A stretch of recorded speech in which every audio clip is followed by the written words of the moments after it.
What's going on? Andrew Ferris here, Director of Account Strategy here at the Common Thread Collective, giving you a very simple way to calculate your lifetime value and why it matters.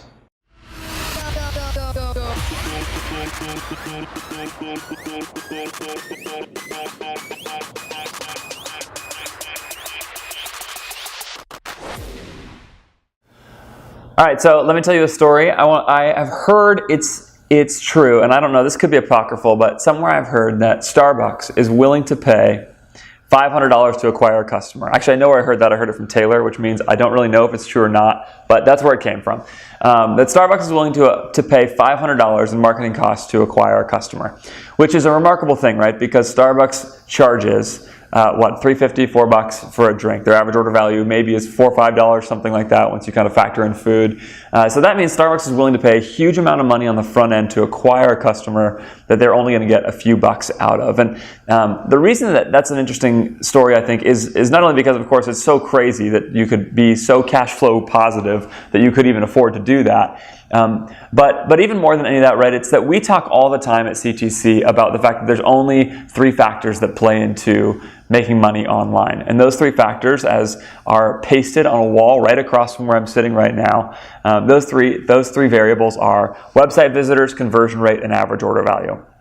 And if you are in the consumable goods category, you probably understand intuitively that you're not primarily trying to make your money by selling one cup of coffee, by getting the average order value on one cup of coffee or one bag of chips or whatever it is. You understand intuitively that what you're trying to do is acquire a customer who will then come back over and over and over and over and keep drinking, keep eating, whatever it is your product is. In the case of Corey, Pacifico, #1 beer in the game. So you understand that. And what I want to talk about for a second here is lifetime value. And this concept that is so clear to somebody selling consumable goods, because their whole business exists on lifetime value. But I think in the world of e-commerce, lifetime value is something we all know about, but we really underplay. And I think part of that is because we're a little spoiled by the reality. If you've been running ads on paid social, it's just such an amazing way to generate revenue that we sort of all look around and generate these 2-to-1, 3-to-1, 4-to-1 ROAS numbers. We get such immediate returns on our money that we get spoiled and don't really think about how effective it can be to think more broadly about the value of a consumer beyond the first purchase. So much of what is being said at any given time is, how do you make money on the first purchase? How do you get the click cheap enough? How do you convert enough of it? How do you get a high enough average order value so that right away you're returning revenue? Now, again, everybody knows about lifetime value. We've all heard that we should pay attention to it, but what I think is that we all undersell it. So I want to say a couple of things really fast that can help you move forward thinking about lifetime value. The first one is this: pay attention to it, right? Lifetime value matters a lot because if your lifetime value of your customer, the total number of orders that customer will get from you, the total amount of money that they're worth to you, if that number is way higher than you initially think, then what that means is that you have way more money to spend to acquire that customer and therefore can grow a lot faster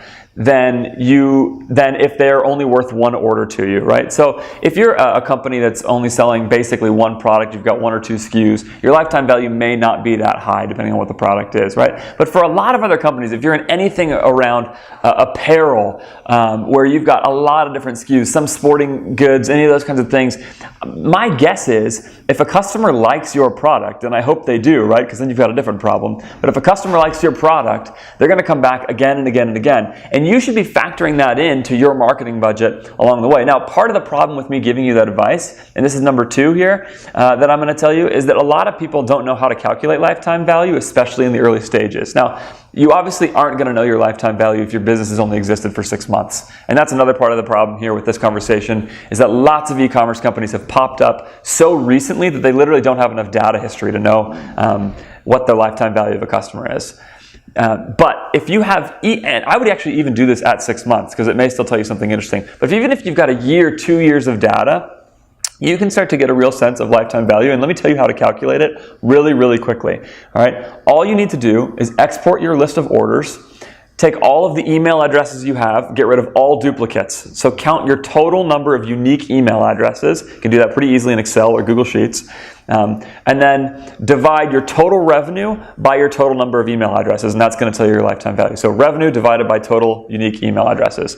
That's your lifetime value. You could do the same thing with your raw orders, so you could figure out how many total orders a customer is worth to you. That's obviously going to be skewed in a lot of different directions. You're going to have your super 5-star customers who have bought 10 things from you. You're going to have people who have bought 1 and everything in between. But that's going to tell you kind of a quick and dirty, like 10-minute way to figure out what the lifetime value of your customer is.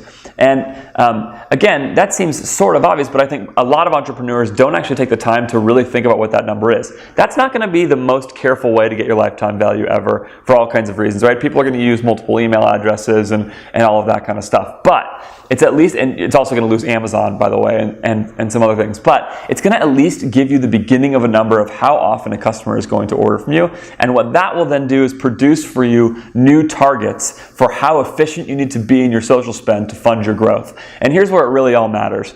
If you are all about trying to grow your company, if the real money for you is at some point selling it to somebody else and making out that way, right?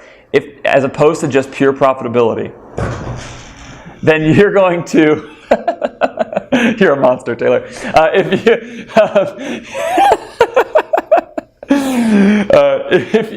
If your real goal is that way, then growth is so crucial for you, and you want to fund that as quickly as you possibly can, assuming you have the cash flow. So that's gonna, like I said, it's going to reset your target. You can be like Starbucks, pay way more to acquire that customer than you possibly could imagine, because you have a good feel for your data. You know your numbers.